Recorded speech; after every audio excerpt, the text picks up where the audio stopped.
모두가 대학 교수를 부러워하죠.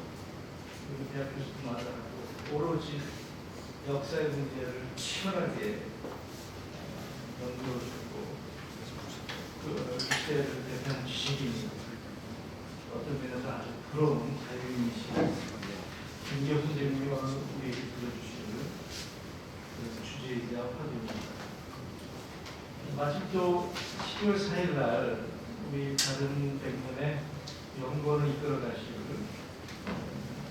김동춘 교수님이 책을 내셔서 대한민국 외라는 출판기념회를 이 자리에서 산다비노 카페에서 했는데 대한민국 외라는 이 소설로 맥락으로 한국 근현대에 대한 냉정하고 준엄한 반성을 할 수 있습니다.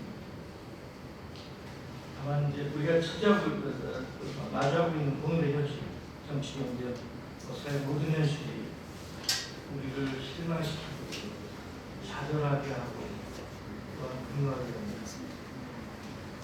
강원이슬과 술수 그리고 공안기구를 동원해서 정권을 도둑질하는 박근혜 정권은 선거 과정에 온갖 달콤한 공약을 다 했었죠.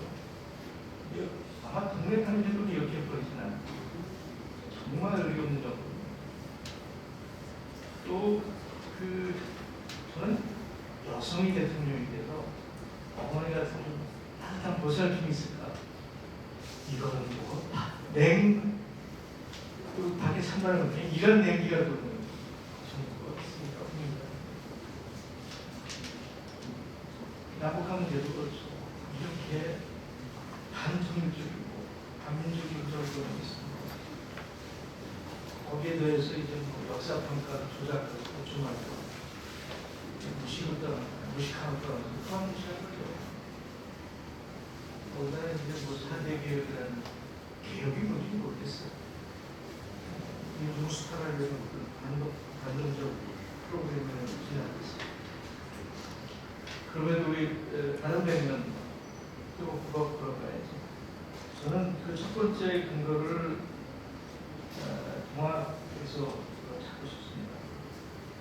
근데 저 개인적으로는 최시영을 가장 존경하는 인물로 보고 있는데 최시영이 그 탁월한 동학 기술자들이 내세운 시천이죠. 하나님을 대하는 것이다. 엄청난 선언이죠. 예수님도 같은 얘기 하는 거예요. 독생자, 인자, 예수님과 같은 선언을 하신 거죠. 양천주. 내 속에 보신 하나님을 제대로 키워나가는 평생을 실천해 나가겠다는 선언이잖아요. 경천, 하루를 요하고 경인, 사람을 귀하게 여기고 자연과 함께하는 교통을 성경사상을 통해서 사사천, 물물천, 사인여천 그야말로 사람을 대하고 이를 돕고자 할 때는 하늘을 대하다. 저는 프랑스 대통령선언도 그렇고 미국 독립선언도 그렇고 프랑스의 영원한 외교관이라는 분이니까 그 쓴 인권선언을 읽어봤는데 이 동화 기준은 감동이 없어요. 우리가 그렇게 위대한 어떤 애침이라고 그럴까 가르침을 가지고 있는 민족이라는 자부심이 있습니다. 더군다나 이제 가보농민 전쟁 주창을 들고 목숨을 걸고 싸웠잖아요. 거기서 외친 이 세 가지 구 석양초배, 세포국민, 개벽세상 지금도 영화는 주제가 이것이 우리 120년 지난 역사를 줄이차게 관통하고 있다고 합니다. 또 하나 우리가 지금 국민들이 아직도 박정희를 제일 존경하는 대통령, 잘한 대통령이라고 하는데 박정희 대통령이 주도해서 한 경제개발 계획이 한줄 떨어지가 아니더라고요. 제가 근현대사를 공부하다 보니까 해방 이후에 저기 있던 한민당이 이미 기초산업과 규공산업을 중심으로 한 자립경제라는 거대한 부상을 가지고 있었습니다. 또 조동환 선생님이 물론 미국 군정도 있고 있으나 있지만 그 농지개혁, 위대한 개혁이었죠. 그 조선초의 정도전에 비견하는 큰 일을 한 것이죠. 또 작년 정권이 구상했던 부부가 이걸 그대로 그 박정희가 받아서 원래 그 군사할 때 받듯이 밀어볼 수 있는 그 공은 있겠죠. 그래서 한 5, 60년 산업화 과정에서 우리가 어디까지 왔습니까? 한국 제조업 평균이 세계 3사입니다. 물론 제조업 규모는 7, 8위에 머물고 있지만 경쟁력 자체는 3, 4위권을 구성하고 있고 그만큼 세계적 수준의 제조업 항목이 됐고요. 경제 규모도 뭐 수출 준다고 그러면 전 세계적인 현상이고 경제 규모도 13위, 14위를 차지하는 이런 수준까지 오는 위대한 것이죠. 우리는 좀 근본적인 그 바탕이 있다고 생각합니다. 여기서 우리가 부족한 것은 결국 우리 미래에 대해서 이제는 정확한 적공이 있는 밑그림을 이 밑그림을 어떻게 실행하기에는 시민사회, 주권사회, 시민사회를 조직해내고 어떻게 리더십을 가져가는 아니냐는 그래서 오늘 이 자리는 우리 시대 현인인 김교수 선생님을 모시고 지혜를 또 함께해 주시는 이남주 선생님께 깊이 감사드리고 이럴 때도 제가 말씀드렸지만 우리 도입은 그냥 강연 듣고 끝나는 자리가 아니고 플로어에 계신 여러분들이 적극적으로 참여를 하는 미래의 자리가 됐으면 좋겠습니다. 감사합니다. 자, 그럼 본격적인 발전한 토론을 위해서 두 분 앞으로 나가시죠.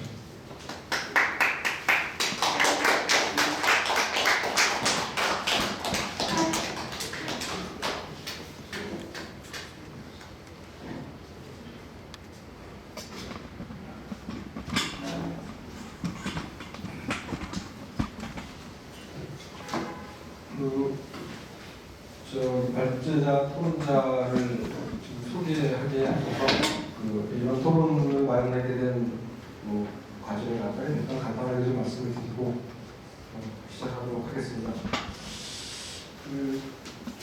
오늘날 우리가 맞이하고 있는 현실의 가장 문제의 가장 근원을 따진다면 정치의 실패 내지는 정치의 부재가 합니다. 법은 정치의 복원을 얘기했죠. 그런 올바른 정치 주체를 만드는 곳에서 우리가 생각하는데요. 올바른 정치 주체라고 한다면 우선 전체를 생각하는 마음이 있어야 되고 시대적 과제에 대한 투철한 인식이 있고 실천 능력이 있어야 된다고 생각합니다. 지금 재벌 개혁이라든가 청년 실업 등 부문별 과제에 대한 연구들이 많이 있지만 그것을 실행에 옮길 주체가 없다면 도망탑이죠. 2012년 대선에서 드러났지만 그 당시에 경제민주화, 복지국가가 여야를 막론하고 어떤 사회적 화두인 것처럼 나타났습니다. 그러나 박근혜 대통령이 되고 나서 다 말짱 들어오게 됐죠. 이거를 보면은 정치 주도 세력이 얼마나 중요한가. 어떤 특정 과제에 대한 해법이 중요한 게 아니라 정치 주도 세력이 굉장히 중요하다. 4.19 6월 항쟁 한번 정권을 바꿨지만 역시 주도 세력의 부재로 인해서 또는 비비함으로 인해서 제대로 계획이 안 됐다고 생각합니다. 지난번에 저희가 87년의 꿈 2015년의 현실을 얘기한 이유로 87년 6월 항쟁에 이끈 민주화 세력이 상당히 조직화된 세력으로 87년 민주화 항쟁을 가능하게 만들었지만 역시 미래에 대한 청사진의 부재가 안 됐다고 생각하죠. 그러니까 지금 우리가 여러 가지 부분별에 대한 연구도 필요하지만 왜 우리는 제대로 된 정치 주도 세력을 만들지 못하고 있는가? 여러분 다 아시겠지만 여당은 정권 안보에만 관심이 있고 야당은 각계 의원들이 차기 당선에만 관심이 있는 자영업자 단체라고 합니다. 이런 부분을 좀 제대로 보려면 왜 우리 사회에는 제대로 된 정치 주체가 안 세워지고 있는가? 그걸 보기 위해서 한번 역사적으로 한번 돌아볼 필요가 있다. 그런데 이제 김 교수님이 언젠가 세월호 이후에 우리나라의 상태를 밖으로는 대외 의존성, 안으로는 무정부 상태라고 표현하셨는데 그런 부분에서 한번 이 식민지 시대부터 분단, 전쟁까지 무엇이 잘못됐는지 한번 돌아볼 필요가 있다고 생각합니다. 김 선생님은 이제 현재가 서세 동전이 끝나가고 있고 이것이 새로운 시대를 맞이할 중요한 계기가 될 수 있다고 말씀하셨는데 사실 뭐 우리 내부 상태를 보면은 야, 이게 가능한 일이냐 이런 고민을 할 수 있을 것 같습니다. 근데 그런 부분들은 앞으로 발제와 토론을 통해서 하려고 하고요. 약간 김기현 선생님은 뭐 아시는 분은 아시겠습니다만은 동서교섭사를 전공하셔서 박사를 받으셨고 예명대에서 교수 한 10년 계시다가 중앙일보 전문일보 기자로 한 10년 계셨습니다. 본인의 모토가 역사를 시사처럼, 시사를 역사처럼. 2005년부터는 프레시안에 글을 쓰셨고요. 한 해방 이후 3년 동안에 매일 연재한 해방이라는 책을 비롯해서 뉴라이트 비판, 망국의 역사, 냉전 이용 이런 책들을 이런 글들을 프레시안에 연재하셨습니다. 우선 소개해드리겠습니다.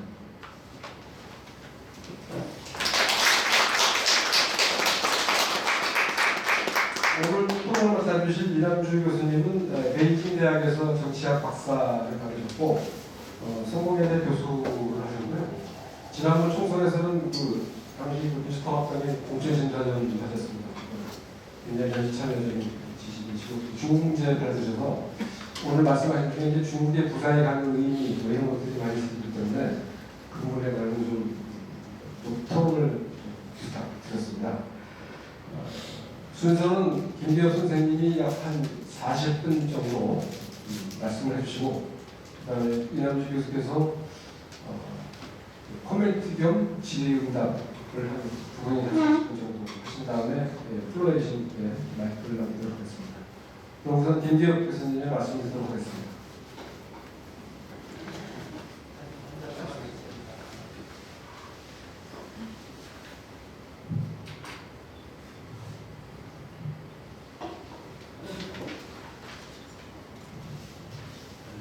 저는 공부라는 거를 그냥 어디 써먹는 거라는 생각 별로 없이 저 좋을 대로 그냥 하다가 그러다가 이게 좀 그냥 그게 어느 정도 쌓이니까 그 주변을 둘러보면서 이런 내 공부한 내용 중에 이런 건 좀 우리 사회에 대한 생각을 하는데도 참고로 할 만한 게 있지 않을까 해서 그런 목적의식을 가지고 글을 쓰기 시작한 지가 이제 7, 8년 정도 됩니다. 그런데 그렇게 저 이제 좀 의견을 발표하고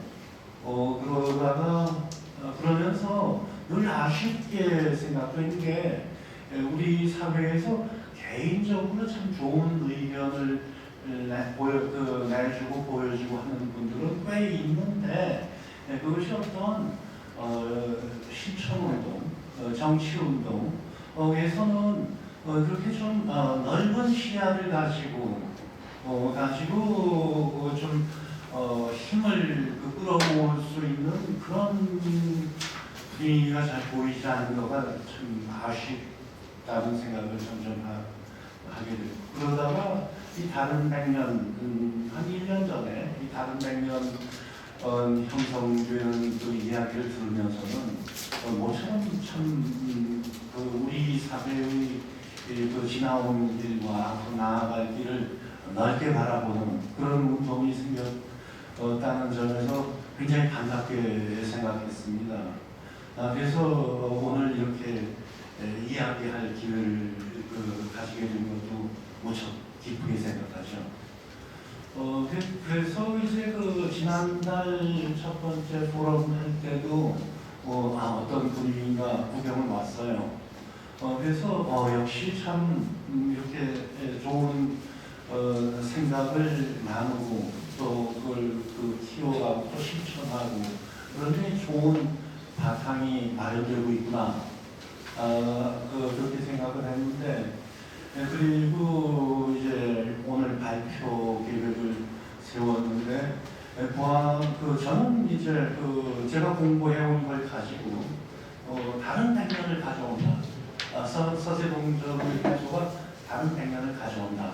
그렇게 저는 얘기를 하고 싶다고 했습니다. 그런데 다른 백면을 가져오는 것이 서세동점의 해소 하나만은 아닌 거예요. 그 밖에 다른 요소들도 또 많이 적용해야 될 겁니다.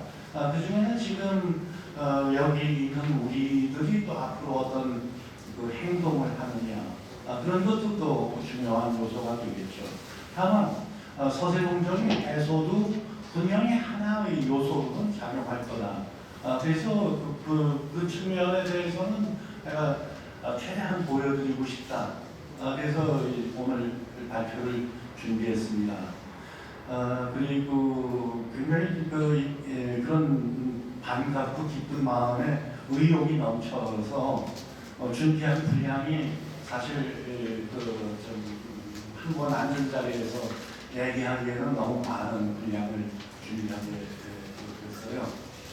그래서 도중에 이제 프레시안의 대표를 맡고 있는 박 대표님께 부탁을 했죠. 이걸 그 자리에서 다 얘기하기가 너무 벅찬 것 같으니까 프레시안에 미리 좀 오늘을 내놔줄 수 없겠냐 그렇게 부탁을 해서 세 차례에 걸쳐서 지난주말부터 어제까지 세 차례에 걸쳐서 게재를 했습니다. 그래서 오늘 저는 그 발표를 최대한 간단하게 할 거예요. 40분이나 시간을 준다고 하는데 저는 하고 싶은 얘기 여기 대충 다 써놨거든요. 그러니까 여기 대해서 간단한 보충 설명 정도만 하고 그리고서는 오늘 이렇게 모인 자리를 또 이한주 선생님하고의 대화를 통해서 또 이제 또 뒤에는 또 여러분하고 또 같이 이야기 나누는 시간으로 좀 재수님들 많이 잘 활용할 수 있길 바랍니다. 그래서 이제부터 그 내용에 대한 이야기를 할 텐데 요 내용 혹시 안 읽어보신 분들이 손 들어보세요.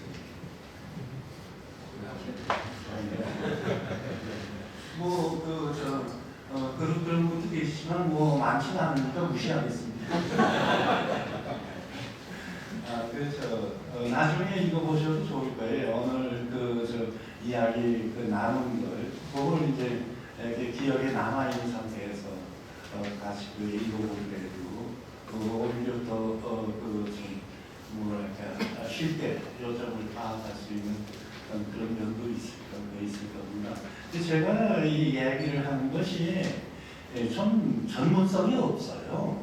제가 역사학자라고 내걸기는 하지만 되게 저는 여태까지 학계에서나 또 우리 사회에서나 별로 이야기가 나오지 않던 새로운 이야기를 뽑아내는 데 주력을 해왔고 그러다 보니까 상식선에서 이야기를 하지 않으면 안 되는 거죠.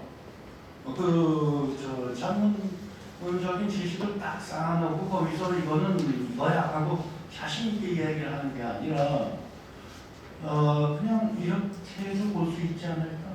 그럼 생각을 넓히자는 겁니다. 여러분에게도 오늘 이야기를 들어서 이게 우리 역사가 이런 거구나, 우리 상황이 이런 거구나 하는 거에 대해서 꽉 고정시켜서 확인해주는 그런 면은 저는 자신 없어요. 이런 면은 미처 좀 생각을 잘 못해봤는데 그것도 그런 해석도 생각해볼 여지가 있겠구나 하는 거는 좀 생각을 넓히는 쪽으로 제가 도움을 드리고자 하는 거고 그래서 상식 차원에서 이야기를 주고받게 될 테니까 미리 안 읽어봤다고 미리 너무 주눅드실 필요는 없습니다. 10여 개의 섹션으로 나눠서 글을 작성을 했는데요. 3개의 파트는 편 이상 프레시한 계절을 위해서 편의 이상 3개 파트로 나눈 셈이고 10여 개의 섹션으로 나눠져 있습니다. 섹션을 하나하나 넘기면서 이야기를 하죠. 제일 첫 번째 섹션은 조선의 방법은 남탕. 지난달 포럼에 왔을 때 보니까 이부영 선생님이 발표를 하시면서 메타시오를 앞세우시더라고요. 그래서 저는 좀 대비되는 효과를 위해서 남타시오 이걸 그 주장을 먼저 꺼낼 생각이 들었습니다. 이게 개인의 도덕적 문제라 그러면 내 탓을 먼저 생각하는 게 여러모로 좋습니다. 그래야 반성을 하고 고치기가 쉽죠. 그렇지만 하나의 사회가 겪어온 일을 놓고 너무 내 탓을 하다 보면 그러면은 큰 그 흐름을 제대로 파악하는데 오히려 지장이 있기 쉬워요. 개항기 이후 우리 사회가 우리 선인들이 살던 이 사회가 처해 있던 조건이라는 것은 그거는 그 조선만이 아니라 유럽 밖의 세계 모든 그 지역의 이 사회들이 유럽인의 강한 막강한 힘 앞에 군사력과 병력 그 생산력 앞에 뭘 어떻게 참 저항하기가 어렵던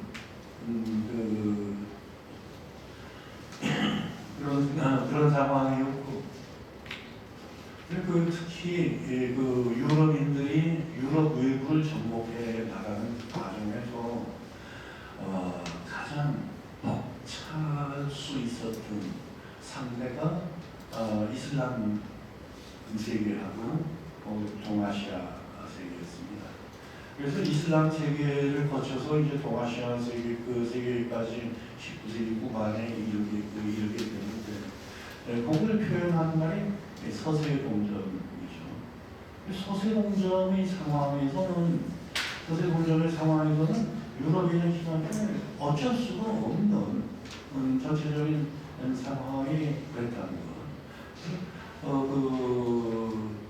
조선의 경우 일본한테 심지가 됐으니까 일본은 동양 세력, 동양 국가 아닌가 그렇게 생각할 수 있겠지만 그것은 일본은 그때 서양 세력의 특성을 내면화시켜서 서양 세력의 죽은 노릇을 하고 있을 때였기 때문에 일본에게 당한 것은 역시 서양에게 당한 것을 간접적으로 당한 거다 그렇게 얘기할 수 있죠. 두 번째 섹션 해방은 해방이 아니었다. 이게 이제 제가 제일 좀 노력을 많이 기울였던 해방일기 그 작업과 관련된 이야기인데요. 해방이라는 굉장히 기쁜